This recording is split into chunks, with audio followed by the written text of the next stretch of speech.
Roland Portiche, nous allons partir dans cette période du Moyen Âge, donc, mais juste avant, parler un petit peu de vous. Vous Oui. êtes romancier, vous êtes aussi auteur de documentaires et de magazines pour la télévision. Pour situer, on va en prendre quelques-uns comme Temps X, hein, avec les frères Bogdanov, ou encore Secret d'Histoire avec Stéphane Bern, et puis également avec François de Closet, les grandes énigmes de la science. Hein, ce qui d'ailleurs vous a permis aussi de parcourir le monde et de découvrir pas mal de choses, à la fois dans le domaine de l'histoire, mais dans le domaine de la science, et de vous forger une culture importante dans ces domaines. Vous avez publié également aussi la trilogie sur la machine Ernetti, hein, et une machine bien particulière, puisque cette machine permettait de voir le passé. Voilà. Alors j'ai noté un chronoviseur. Un chronoviseur, oui, oui, c'est. Chronoviseur, voilà. Et c'était déjà sur une recherche de la preuve de l'existence du Christ. Donc, dire que vous connaissez bien le personnage. Ben écoutez, oui, moi j'ai toujours été passionné par l'histoire des religions, hein, et l'histoire du christianisme est une histoire absolument passionnante, d'autant que j'ai en plus eu la possibilité, et ça c'est le privilège des réalisateurs de documentaires, de réaliser deux documentaires sur l'archéologie du Christ, et donc d'aller sur le terrain avec les meilleurs spécialistes de la question, donc vraiment de suivre Jésus à la trace, si l'on peut dire, plus en journaliste qu'en historien. Et donc je connais assez bien cette période qui est passionnante, qui soulève des tas de questions. Alors évidemment, une machine comme celle du père Ernetti m'aurait passionné, parce que c'est ce qu'il voulait, lui. Hein. Vous savez que le père Ernetti a vraiment existé et qui, selon lui, il aurait vraiment inventé une machine à voir dans le passé, et le pape Pie XII lui aurait demandé d'aller voir 2000 ans avant notre ère si tout ce que racontent les évangiles sur le Christ était bien vérifié. Et quant aux croisades, alors vous savez que c'est une période extraordinairement compliquée, hein, ça a duré 2 siècles les croisades. Il y a eu 9 croisades.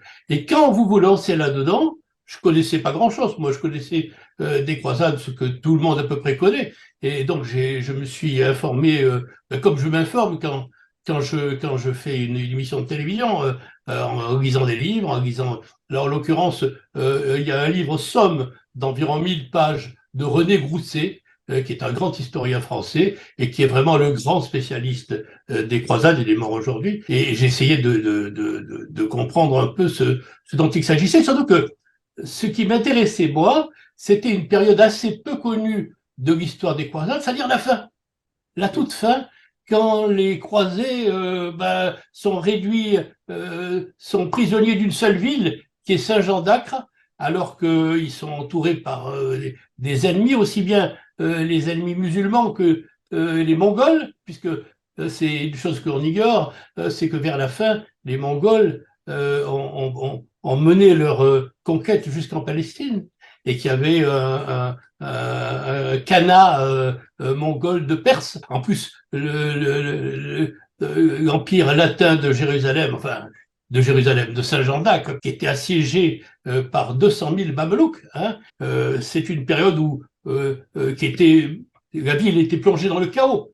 Et là, en l'occurrence, à Saint-Jean d'Acre, on savait que la partie était perdue, et chacun cherchait à emporter en Occident ce qu'il pouvait. Hein. Et pendant que quelques-uns, les Templiers, les Hospitaliers, eux, essayaient de maintenir le flambeau du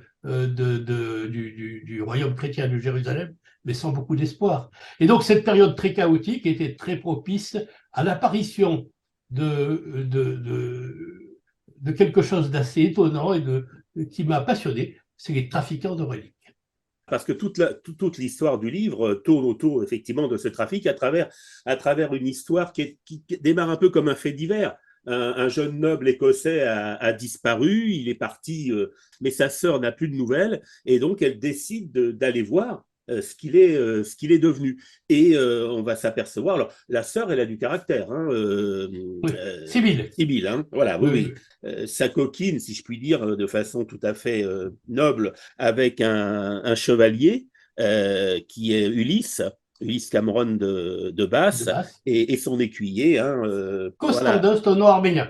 Constantin Agaparoni. C'est une véritable enquête et une quête en même temps qu'ils vont mener, et ils sont loin de penser à ce qu'ils vont réellement découvrir. Ce qui s'est passé pour le frère de Sibylle est quelque chose d'assez hallucinant, qui m'a été suggéré par des spécialistes que je n'ai pas inventé. Il se trouve que j'ai fait aussi, là encore, la télévision, j'ai fait des reportages sur le suaire de Turin, et on s'est beaucoup interrogé sur la manière dont ce suaire a pu être fait, sachant que, malgré tout, en dehors de ceux qui croient, et je les respecte, que le suaire est authentique, enfin, les laboratoires ont bien tous déterminé que le suaire a été fabriqué aux alentours du XIIIe siècle.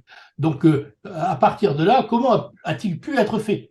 Certains disaient qu'il s'agissait d'une peinture, d'autres qu'il pouvait s'agir d'un bas-relief, et puis un certain nombre de spécialistes que j'avais rencontrés me disaient mais que la solution la plus évidente, dans ce temps sans pitié, où on pouvait gagner énormément d'argent avec des fausses reliques, c'était finalement de sacrifier quelqu'un qui ressemblait un peu au Christ, de lui rajouter des cheveux, une barbe, et de lui affliger les supplices de la Passion pour imprimer sa silhouette sur un linge et vendre ce linge sur le marché des reliques à un prix faramineux. Ce que ces gens-là n'ont pas imaginé, c'est que cet homme qu'ils ont supplicié et dont ils pensaient qu'il était mort, et qu'ils ont jeté dans un fossé, n'était pas mort.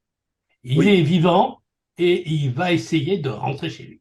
Il y a quand même deux personnages qui sont c'est un nommé l'Épervier, sombre personnage, et puis un autre encore plus mystérieux qui est le chirurgien, et qui lui va effectivement, alors il est très pointu, hein, le chirurgien, c'est-à-dire qu'il a bien étudié les choses, il sait exactement comment étaient plantés les clous, à quel endroit, il va même jusqu'à chercher une lance romaine d'origine pour faire percer le flanc du pauvre Alistair. Alors ils se sont partagés le travail, évidemment. L'Épervier est une sorte de brigand, un géant d'ailleurs, un épervier borgne, puisqu'il n'a qu'un œil, mais qui est capable de tout, qui est capable de toutes les exactions, et qui est à la tête d'un groupe de trafiquants de reliques.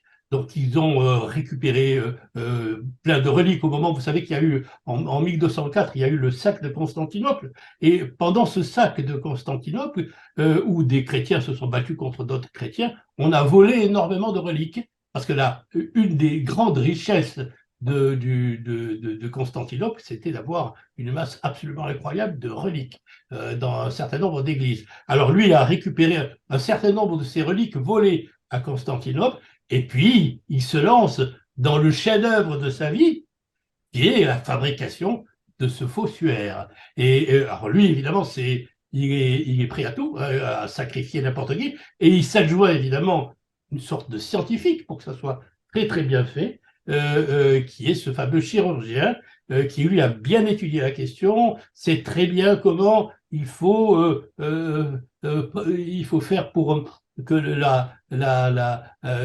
le suaire paraisse authentique, parce que c'est une chose que on ne sait pas assez, il y en avait plein des suaires à cette époque. Il y a eu le fameux suaire de Cadouin, qui était, je sais plus dans quelle région, à Cadouin, et pendant quelques siècles, le suaire de Cadouin a passé pour le vrai suaire du Christ. Puis on s'est aperçu d'ailleurs, en examinant l'étoffe au microscope, que c'était en fait une étoffe musulmane, et qu'il y avait des lettres, des extraits du Coran qui étaient... Bon, vous voyez, il y en avait plein. Donc, parce que ça fait fonctionner quand même le business des lieux qui avaient ces reliques. Hein, et évidemment, parce que chacun avait besoin de sa relique. Vous savez que le christianisme, il est né dans les catacombes. Donc, il fallait absolument qu'il trouve le moyen de sacraliser ces lieux où on célébrait le culte.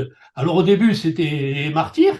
Et puis, à partir du moment où on est arrivé à Jérusalem, alors là, c'est tout ce qui entourait la personne du Christ. Et chacun est arrivé avec les langes de Jésus enfant, avec des rognures de ses ongles, une ampoule de ses larmes, le souffle de Jésus-Christ gardé soigneusement par sa mère dans une ampoule depuis qu'il était enfant, la nappe de la Seine, enfin bon, Oui, toutes ces la choses qu'on fameuse vendait à un prix fou. la couronne d'épines. La couronne d'épines que vous pouvez voir aujourd'hui à Notre-Dame et Oui, pour laquelle Saint-Louis a dépensé, je crois que c'était 125 000 livres tournois, c'est-à-dire la moitié du budget du royaume. oui. Et il a fait construire la Sainte-Chapelle pour abriter la couronne d'épines. Ensuite, la couronne d'épines a été transportée à Notre-Dame et on la voit encore. Je reviens sur nos deux personnages qui sont à la recherche d'Alistair. Ils vont utiliser eux aussi une stratégie bien particulière, c'est-à-dire qu'ils vont essayer de piéger l'épervier et puis toute sa bande en lui demandant une relique bien particulière, le Volto Santo. Le Volto Santo. Voilà, qui a été sculpté, un Christ sculpté par Saint Nicodème. Les vendeurs de reliques sont des gens intelligents. Ils veulent d'abord savoir à qui ils ont affaire, parce que et donc il faut que nos héros, notre héros qui est donc Ulysse avec Costandin passe pour de véritables connaisseurs.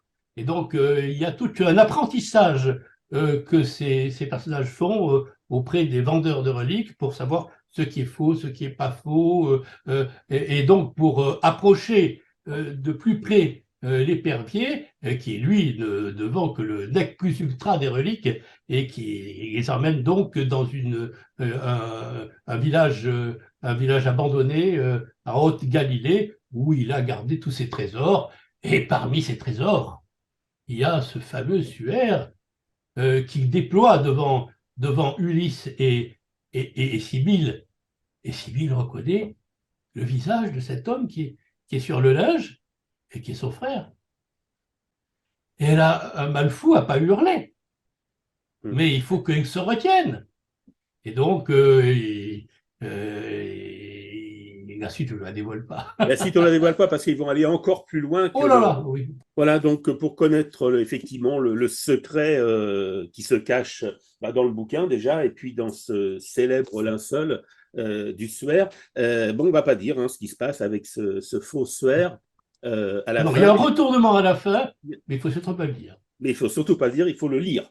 Voilà. Merci Roland Portiche. Donc L'homme qui ressemblait au Christ, c'est publié aux éditions Albin Michel, Versilio. Voilà, un roman passionnant. Moi, je vous invite à vous plonger là-dedans parce qu'une fois que vous serez dedans, j'ai envie de lire, je ne les ai pas lus, la trilogie Arnetti. Je crois que. Voilà. Ah, vous n'avez pas lu? Ah, Non, ben, non, non, non, non, j'ai des lacunes encore. alors, le troisième tome est sorti, sort la semaine prochaine en livre de poche, et il clôt de manière alors vraiment métaphysique au dernier degré, puisqu'on va jusqu'au bout de l'univers, et Ernétis est confronté au mystère de la création. Ce sera avec plaisir que je découvrirai donc cette trilogie. Merci beaucoup, Roland Portiche. Merci à vous. Merci à vous. Merci.